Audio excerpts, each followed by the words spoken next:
On the offensive line, the injuries to Nico Collins, the injuries to Tank Dell. They had injuries all over the place. Here comes Young. Down goes Stroud. His completion percentage against them.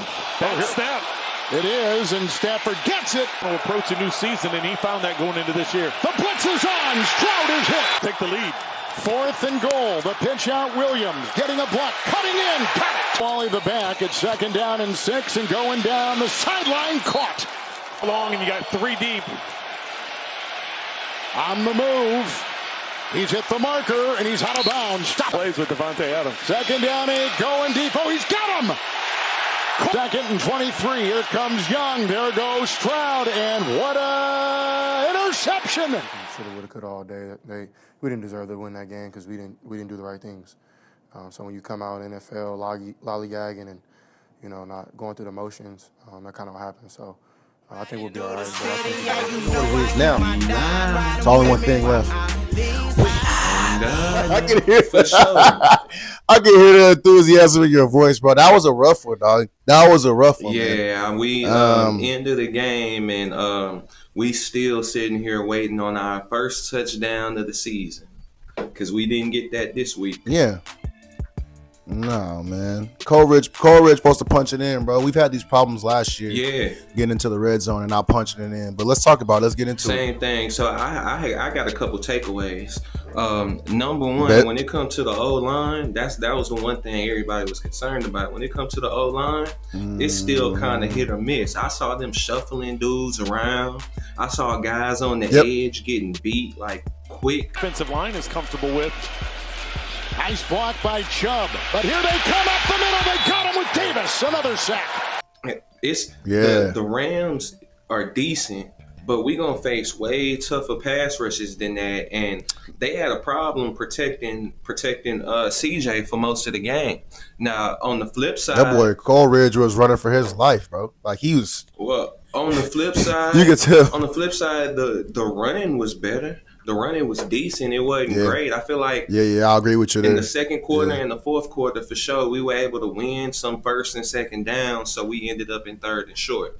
So I feel better about that. CJ was slanging it, but come on, man, with the protection, bro. One time for that boy, Kamie Fairbairn, though. Because I love to talk trash about him, but that boy got us on the board a couple times, boy. I was thinking about hitting you as soon as he hit that first one. Hit that field goal. I knew I was waiting for that text. I was thinking you about see him hitting you, but I left room for the possibility that it might be a long one and he ended up missing. Then he go out there and kick 2 more. He got the only points of the game. Yep. I was gonna say too. We get into the stats now. So Texans had 265 total yards versus LA's 296. 151 on passing.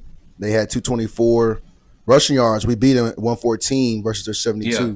Kind of like they play the football game like Adam does. They was throwing. They was slinging the ball. Yeah. Well, they was also, they ran it a little bit. Kyron Williams ended up with 18 carries. That's not a significant number, but watching the game, the eye test showed me he only racked up 66 yards. The eye test shows me though they was giving him too much. They were missing tackles on the front end and giving him too much. I'm talking, he was getting 4 and 6 yards like it was nothing.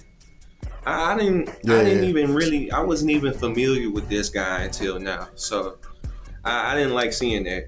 O-line. We've already brought up the O-line.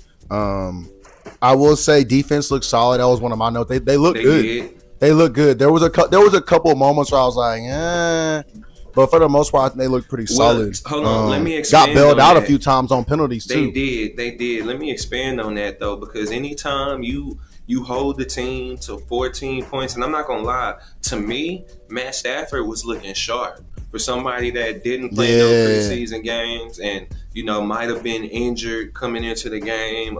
Matt Stafford went 21 for 29. 245, 1 TD. Yep, 245 and a touchdown versus our interception. He was looking sharp, but the defense still looked pretty good up against them. They held them to 14 points. If you hold a team to 14 points, you're supposed to be able to count on the offense to put up more than 14 points.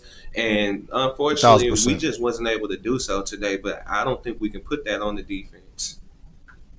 I don't think that has nothing to do there. I think I was going to say, I think it has a lot to do with the new offensive coordinator. I don't want to say it bad. I'm just saying, you still, it's like learning any type of new system. There's still some kinks. Yeah. I think we did look good. I was actually pleased with Nick Chubb's running. Yeah. I was like, homie, is he gonna do it? But he showed up and showed out. I think he did a good job. I was pleasantly pleased, but I think he could have been even better if he had a better offensive line. I think if the offensive line could have got some blocks on the second level, I think he could have been better on his 13 carries. He took 13 for 60. 13 for 60.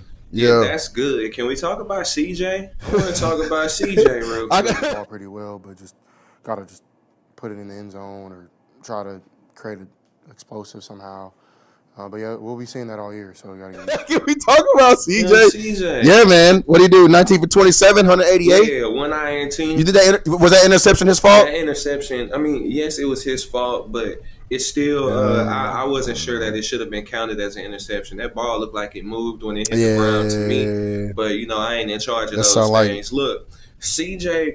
You gonna have somebody Cowboys fans saying that it was a catch. We're gonna start bringing it up. You start saying that. Nothing from Cowboys fans. This year we supposed to be free from Cowboys fans. We know they supposed to be terrible. Hey, growing up, my dad always told me, he said, when the Texans win, great. But when the Texans lose and the Cowboys win, bro, terrible. That mug hurt, boy. Terrible. Yeah, that one hurt, boy. Well, look. Yeah. All right, back to CJ. One thing about CJ, man, I like the growth and I see him slanging it. But one thing I got a problem with is I feel like sometimes he be getting sacked, and it's because he didn't recognize what was coming at him, The coverage, yeah. I saw a couple blitz coverages that he looked confused, and he got himself I'm talking about on zero blitz, on engage 8. You can tell it's a man blitz or a zone blitz. When you can see that, I think you have to be looking for your check down. You got to be looking for where the blitzes are coming from so that you can throw it in the area that they just about to leave. And I feel like CJ don't do that all the time. Sometimes they'll line up. Or throw it away, bro. I was going to say there was a couple of plays where I feel like he was running and he could have chunked it. He got an arm. Just chunk it, bro. Get out the play. I'm not going to agree with that because I was pleasant. I felt great about him running the ball sometimes. When he started scrambling, he got a couple of first downs today just scrambling. He wasn't doing that in year one. And it was aggravating me that he wouldn't do that in year one. But because he kept getting rushed from the D-line, he was looking shook a couple times out there. And I feel like he's holding the ball so long in the pocket that he's allowing the pocket to collapse right around him. Sometimes he don't even step up to give himself those extra couple of seconds. He'll start running around to the outside. And I think that just come from being out there a bit more, but you also got to get used to that O-line. That O-line ain't gonna give you. I think he's missing his safety blanket. Yeah, that's what I was gonna say. When I was gonna get into, my son loves bringing up Tank Dell, and I think that he is a big part of CJ's game. And you can tell he's missed. Most quarterbacks love tight ends. Travis Kelce is loved by Patrick Mahomes. Rob Gronkowski needed to go anywhere Tom Brady went. CJ needs Tank Dell. Yeah, that's just what it seems like to me. Specifically, what Tank Dell does, what he brings to the offense, means that those safeties can't help on run plays like that no more. When Tank Dell is out there, you got to be aware that Tank Dell can get behind your safeties and take the top off the defense. If you commit to covering the run on the outside or the inside, all it takes is 1 or 2 steps of you waiting on somebody to run the ball for Tank Dell to have enough speed to run right by you. So he keeps them honest. Nico Collins can't do that. That's what my thing is. That's why I wanted to get into the receiving staff because, bro, there's nobody over 5 catches on the receiving staff. Nico had 3 for 25.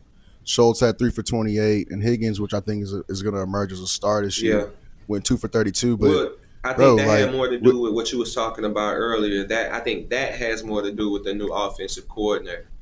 Because we know Nico can actually do that for the offense too. And we know it, season, man. He was slanging it to Nico. The season before that, he was slanging it to Nico. So maybe that's not with different plays and different ways of handling different defenses now that they had to learn in the offseason. I can imagine that'll come, but it'll come in due time. Hey, man, it's a long season, bro. It's the first game. I do have a lot of down points, but there were some injuries in there. You know what I'm saying? The game just seemed like it was that first game. He torched that Puka, that was 10 for 130. Yeah. That ain't make no sense. We bled him and he torched us. No, they be loving the way